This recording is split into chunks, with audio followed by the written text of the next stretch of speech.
Japan ने भारत में plastic को कम करने के लिए नई पहल की शुरुआत की। इसी कड़ी में नई दिल्ली में PhD chamber of commerce and industry ने जेआईटी के सहयोग से भारत में प्लास्टिक को कम करने और सर्कुलर इकोनॉमी विकसित करने के लिए प्रिंटर इंक की बोतलों और छोटे उपकरणों के पुनः उपयोग के लिए जेआईसीए वित्त पोषित एसडीजी बिजनेस वैलिडेशन सर्वे के तहत जेआईटी द्वारा प्रयुक्त स्याही की बोतलों के निपटान के लिए रिसाइकलिंग बॉक्स का शुभारंभ समारोह आयोजित किया।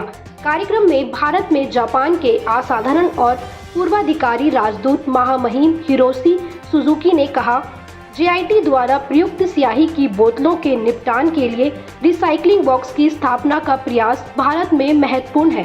डीएमआरसी के प्रधान कार्यकारी निदेशक अनुज दयाल ने डीएमआरसी के साथ अपने पहले भागीदार के रूप में भारत में इस अस्थायी पहल को लाने के लिए जापान का आभार व्यक्त किया। पीएचडी सीसीआई के कार्यकारी निदेशक डॉक्टर रंजीत मेहता ने कहा, आर्थिक विकास के लिए स्थिरता केंद्रीय है और कहा कि जलवायु परिवर्तन एक गंभीर खतरा है। साथ ही जेआईसीए इंडिया कार्यालय के वरिष्ठ प्रतिनिधि मोहिरो अरिमा ने कहा, 15 स्टेशनों पर रिसाइकलिंग बॉक्स लगाए गए हैं और जेआईटी इंक के अध्यक्ष मासोतो इजिजाका ने इस्तेमाल की गई स्याही की बोतलों के निपटान के लिए रिसाइकलिंग बॉक्स की जेआईटी द्वारा इस नेक पहल का समर्थन किया।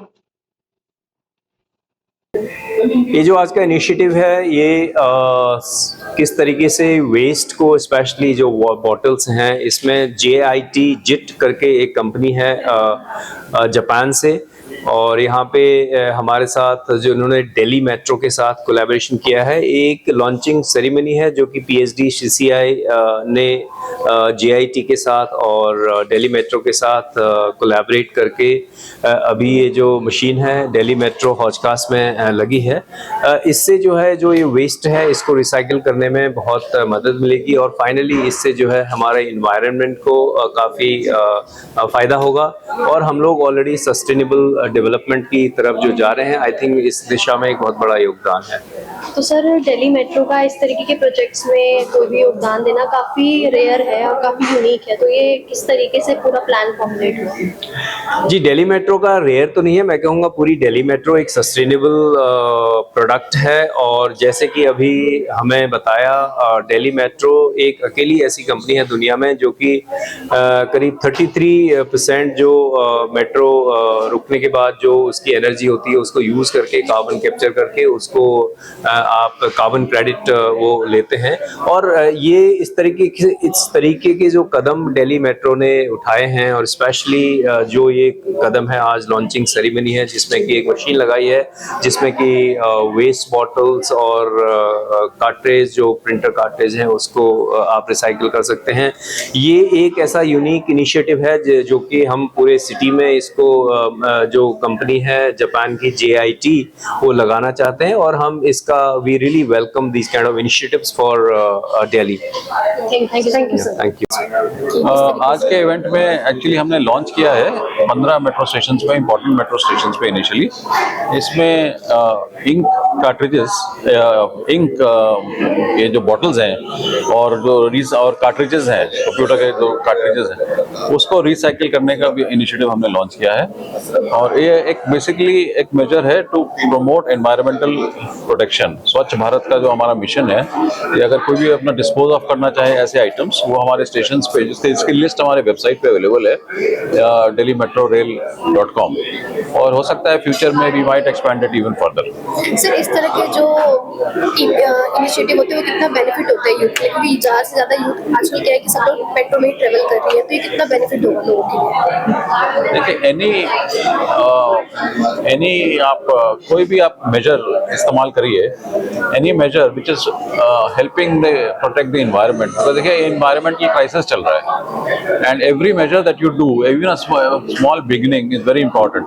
फॉर एग्जाम्पल, नीचे एक जमीन, अगर आप पेपर भी नोटिस करें नीचे में, आप उठा के उसको डस्टबिन में डाल दीजिए, that is your personal contribution. As far as the youth is concern, they are very aware now, they keep watching a lot of social media, the world is connected as one, and I think the youth is responding very well. Thank you, sir. Thank you, sir. Okay, so can you tell us something about today's launch and what is this whole process of recycling? どうしてこのリサイクルしていますか？どういう目的ですかと聞きたいです。それはもったいないの心です。やはり使えるものはもう一度使う。そして資源を大事にしたい。Because we don't want to waste. So we want to collect all the things which we can collect and make out products of those. So we don't want to waste. This is the purpose. もったいない。This is the purpose. So how do you think this whole procedure will gain attention from the Indian audience? インドの政府の方からどう思いますか？どういう結果がもらえますか？どう考えていますか？政府の方からも一応賛成はもらっています。インド国内で回収をしてそれをマテリアルするのは OK です。しかし輸出についてはまだ不明です。So we are into getting this process done here also, and we are getting good results. We are getting help from the government bodies also, and we will be starting our manufacturing process also here in India. As of now, we are into collection of all these things, but we will be processing it later.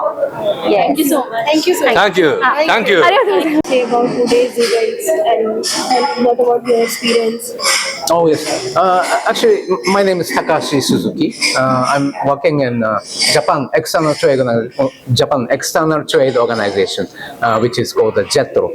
We promote a business promotion of Japanese business in India, and of course today's topic is about e-recycling, which is the most important for the India's industry and community development. And actually, the kind of the activity will attract more Japanese companies to come to India and invest in India. And we are ready to support this project. Thank you.